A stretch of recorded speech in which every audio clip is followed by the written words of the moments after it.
Vous commencez à avoir de bonnes bases tactiques. Si. Cependant, je sens en vous encore de la frustration. Et oui, parfois, c'est comme dans la chanson d'Annie Cordy. Je voudrais bien, mais je peux point. Alors, comme vous souhaitez être badass aux échecs, rien d'impossible. Vous avez votre idée pour faire une petite attaque, mais l'ennemi est là, avec un défenseur comme dans cette position. Eh ben, on va éliminer le défenseur. Thème du jour. Ici, vous êtes des blancs. Un mode du couloir, ça vous plairait bien. Vous savez, j'aime bien prendre cet exemple. Ok, mais voilà, il y a un défenseur. Un fou qui ose vous freiner. Bon, qu'est-ce qui se passe? Élimination du défenseur. Au lieu de se dire, bon, tant pis, on baisse les bras. Non, un peu de ténacité. On va éliminer le défenseur. En prenant le défenseur. Toum. Tac. Le principe est simple, hein. C'est pas toujours visible parce qu'il faut réussir à passer en dehors des cases pour pouvoir éliminer ce défenseur.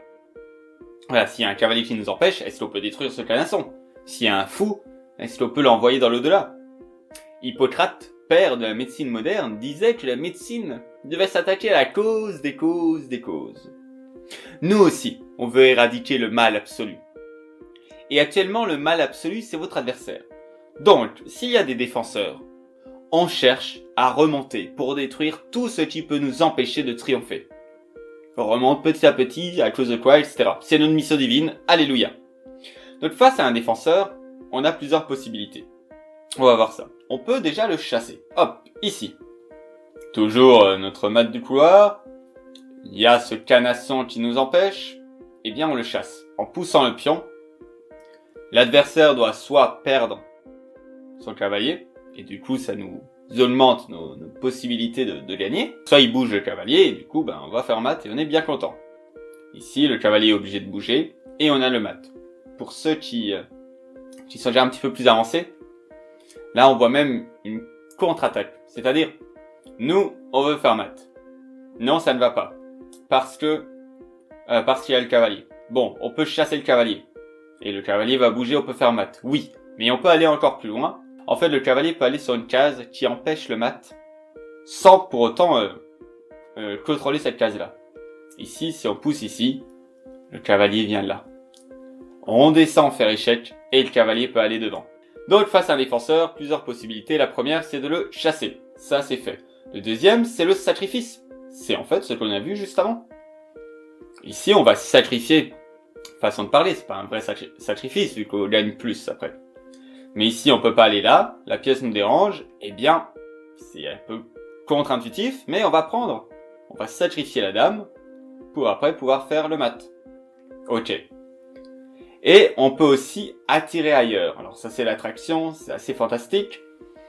Ici. À nouveau, un mat du couloir, mais il y a la tour. Ça c'est le défenseur, hein, qui défend cette case-là, qui empêche de descendre. Ok.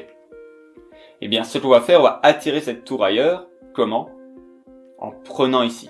C'est un sacrifice, mais pas sur le défenseur. On ne s'est pas sacrifié sur le défenseur est toujours là. Mais on attire le défenseur. S'il nous prend, on a le mat. Obligé de redescendre, et c'est mat. Voilà. S'il prend pas et qu'il vient là, dans ce cas-là, on va aussi triompher. Donc, nous avons à chaque fois vu l'élimination du défenseur, d'ailleurs, sur une case. C'est-à-dire, on attaque une case, menace de mat, et il y a des défenseurs. Mais vous allez le découvrir dans les exercices, la plupart du temps, nous allons éliminer le défenseur d'une pièce. Premier exercice, A1. Ici, qu'est-ce qu'on souhaite? Première question, quelles sont nos menaces? Ici, on menace quoi? Menace de faire mat ici, et puis on menace aussi de faire mat ici, s'il n'y avait pas la tour. Hein. Voilà, donc, première question, qu'est-ce qu'on menace? Deuxième question, qu'est-ce qui nous empêche de mettre notre menace à exécution? Et troisième question, peut-on détruire ce qui nous gêne? Nous sommes clairement dans l'élimination des défenseurs. Ici, on voit que c'est le même défenseur, que l'on souhaite aller là ou ici, c'est le même défenseur. Vous avez vu le rayon X? Vous vous en rappelez? Ça va nous servir parce que la tour menace aussi d'aller là. Donc, élimination du défenseur. Ici, eh bien, on prend. Le roi reprend et on a le mat. Passons au B1. Ici, d'abord, quelles sont nos menaces? Alors, ça nous saute un petit peu aux yeux. Attaque au rayon X. Mais ça, il y a un défenseur, il est là. Qu'est-ce qui nous empêche de mettre notre menace à l'exécution? On voudrait prendre ici, mais on peut pas parce que... ça. Ce qui nous empêche de mettre notre menace à l'exécution, c'est le pion. Peut-on détruire ce qui nous gêne? On pourrait le prendre, mais on se fait reprendre. Mais justement, si on se fait reprendre, la dame peut prendre là, et c'est bien plus intéressant, on gagne pas juste un pion, on va gagner aussi la tour. Démonstration, cavalier prend, tour prend A6, roi H8, dame prend, tour. Et c'est bon. Ok, élimination des défenseurs, un point vraiment important.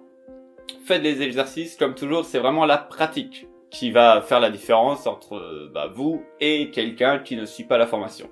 Bref, je vous dis à très vite, devenez badass et éliminez tous vos problèmes.